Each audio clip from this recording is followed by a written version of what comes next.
Hello everyone, ನಾನು ನಿಮ್ಗೆ ಇವತ್ತು ಈಸಿಯಾಗಿರೋವಂಥ ತರಕಾರಿ ಪಲ್ಯ ಹೇಗೆ ಮಾಡೋದು ಅಂತ ತೋರಿಸ್ತೀನಿ ಬನ್ನಿ. ಫಸ್ಟ್ ನಾನಿಲ್ಲಿ ತರಕಾರಿಗಳನ್ನ ಕಟ್ ಮಾಡಿ ತೊಳೆದಿಟ್ಕೊಂಡಿದ್ದೀನಿ. ಮನೆಯಲ್ಲಿ ಯಾವ ತರಕಾರಿ ಇದ್ದರೂ ಅದನ್ನೇ ತೊಗೋಬೋದು, ಮಿಕ್ಸ್ ತರಕಾರಿ. ನಾನಿಲ್ಲಿ ಕ್ಯಾರೆಟ್, ಬೀನ್ಸ್, ಹಾಗೆ ಗೆಡ್ಡೆಕೋಸು ಮತ್ತು ಎಲ್ಲ ಬದನೆಕಾಯಿ ಯಾವ ತರಕಾರಿ ಸಿಕ್ತು ಅದನ್ನೆಲ್ಲ ತೊಗೊಂಡು ಇಟ್ಕೊಂಡಿದ್ದೀನಿ.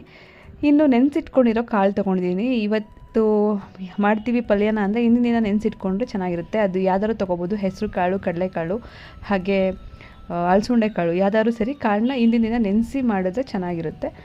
ಇನ್ನು ಒಂದು ಪ್ಯಾನ್ಗೆ ಅಥವಾ ಕುಕ್ಕರ್ಗೆ ಎಣ್ಣೆ ಹಾಕ್ಕೊಂಡು ಅದಕ್ಕೆ ಸ್ವಲ್ಪ ಸಾಸಿವೆ ಹಾಕಿ, ಅರಿಶಿನ ಹಾಕಿ, ಅದ್ರ ಜೊತೆಗೆ ನೆನೆಸಿಟ್ಕೊಂಡಿರೋವಂಥ ಕಾಳು, ನೀವು ಯಾವ ಕಾಳು ಬೇಕಾದ್ರೂ ತೊಗೋಬೋದು. ನಾನಿಲ್ಲಿ ಕಡಲೆಕಾಳನ್ನ ತೊಗೊಂಡಿದ್ದೀನಿ.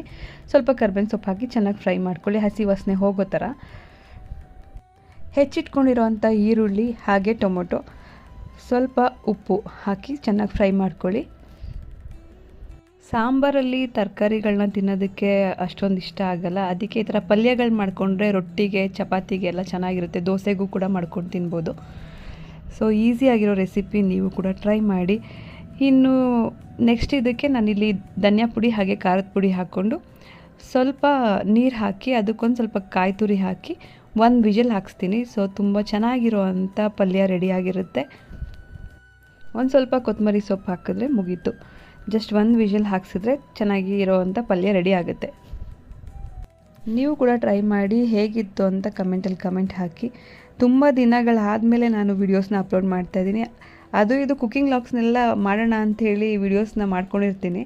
ಆದರೆ ಅದಕ್ಕೆ ವಾಯ್ಸ್ ಓವರ್ ಕೊಡೋದಕ್ಕೂ ನಂಗೆ ಟೈಮ್ ಸಾಕಾಗ್ತಾಯಿಲ್ಲ. ಅದಕ್ಕೆ ಮಾಡೋಣ ಅಂತ ಅಂದ್ಕೊಂಡಿರ್ತೀನಿ, ಅದು ಹಂಗಂಗೆ ಹೋಗ್ತಾಯಿದೆ. ಸೊ ಯಾವಾಗ ಟೈಮ್ ಆಗುತ್ತೆ ಟೈಮ್ ಮಾಡಿಕೊಂಡು ಒಂದೊಂದು ವೀಡಿಯೋಸ್ನ ಅಪ್ಲೋಡ್ ಮಾಡ್ತಾ ಇರ್ತೀನಿ. ಇನ್ನು ಮಕ್ಳಿಗೆ ಬೇರೆ ಎಕ್ಸಾಮ್ ಸ್ಟಾರ್ಟ್ ಆಗಿದೆ. ಮಕ್ಳಿಗೆ ಎಕ್ಸಾಮ್ಸ್ ಬಂದರೆ ಪೇರೆಂಟ್ಸ್ಗೆ ಎಕ್ಸಾಮ್ ಬಂದಿದೆಯೇನೋ ಅನ್ನೋ ಲೆವೆಲ್ಗೆ ತಲೆ ಕೆಡ್ಸ್ಕೊಂಡಿರ್ತೀವಿ. ಪೋರ್ಷನ್ಸ್ ಕವರ್ ಆಗಿಲ್ಲ, ಅದು ಇದು ಅಂಥೇಳಿ. ಸೊ ಫೋಕಸ್ ಎಲ್ಲ ಆ ಕಡೆನೇ ಇರುತ್ತೆ, ಎಕ್ಸಾಮ್ಸ್ ಅಂತ. ಆದಷ್ಟು ಎಂಗೇಜ್ ಆಗಿರೋದಕ್ಕೆ ಟ್ರೈ ಮಾಡ್ತೀನಿ.